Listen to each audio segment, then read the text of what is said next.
पनवेल नवी मुंबई व रायगड जिल्ह्यातील ताज्या बातम्या आणि घडामोडींसाठी सबस्क्राईब करा SN मराठी न्यूज चॅनल आणि दाबा बेल आयकॉन। पनवेल तालुक्यातील भाताण ग्रामपंचायत हद्दीतील आखारीपट जमीन प्रकरणाने आता गंभीर वळण घेतले असून महाराष्ट्र शासनाने 19 मे 2026 रोजी घेतलेल्या मंत्रिमंडळ निर्णयाविरोधात ग्रामस्थांमध्ये तीव्र नाराजी व्यक्त होत आहे।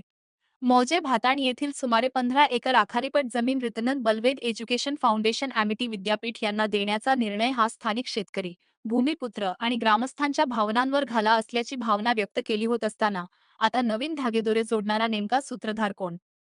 मात्र या संपूर्ण प्रकरणाला आता नवीन कलाटणी मिळाली असून 2010 सालातील एका कथित पत्रामुळे गावात नव्याने चर्चा आणि संशयाचे वातावरण निर्माण झाले आहे।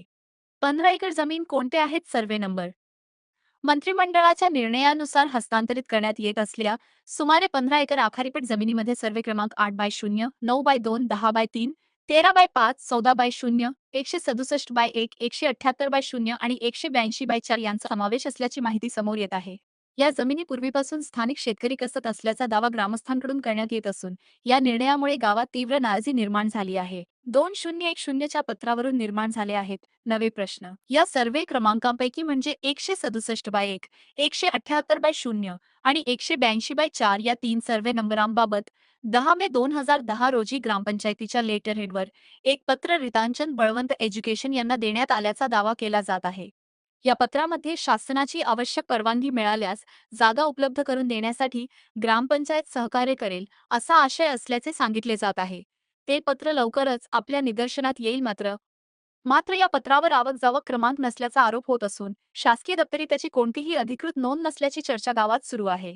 त्यामुळे हे पत्र नेमके कोणी तयार केले, त्यावरील हस्ताक्षर कोणाचे आहे, सही कोणी केली आणि ते अधिकृतपणे जारी झाले होते का, असे अनेक प्रश्न उपस्थित होत आहेत। या पत्रामागील सत्य लवकरच समोर आणले जाईल आणि संबंधित जबाबदार व्यक्तीचे नावही उघड केले जाईल। ॲमिटी विद्यापीठासाठी जमीन खरेदी होत असताना भाताण गावातून भाताणपाड्याकडे जाणाऱ्या महत्त्वाच्या रस्त्याचा प्रश्न निर्माण झाला होता। हा रस्ता खुला ठेवण्यासाठी अनेक ग्रामस्थांना संघर्ष करावा लागल्याचे सांगितले जाते। या रस्त्यासंदर्भात ग्रामपंचायतीच्या लेटर हेडवर देण्यात आलेली कथित ना हरकत प्रमाणपत्र NOC देखील वादाच्या भोवऱ्यात सापडली आहे। या NOCवर तारीख नसल्याचा आरोप होत असून तिच्या वैधतेबाबतही प्रश्न उपस्थित केले जात आहेत। ग्रामस्थांचा सर्वात मोठा आक्षेप म्हणजे जर 2010 मध्ये सर्वे क्रमांक 167/1, 178/0 आणि 182/4 संदर्भात जमीन मागणीचा अर्ज प्राप्त झाला होता, तर त्याची माहिती ग्रामसभेत किंवा गावकऱ्यांसमोर का मांडण्यात आली नाही?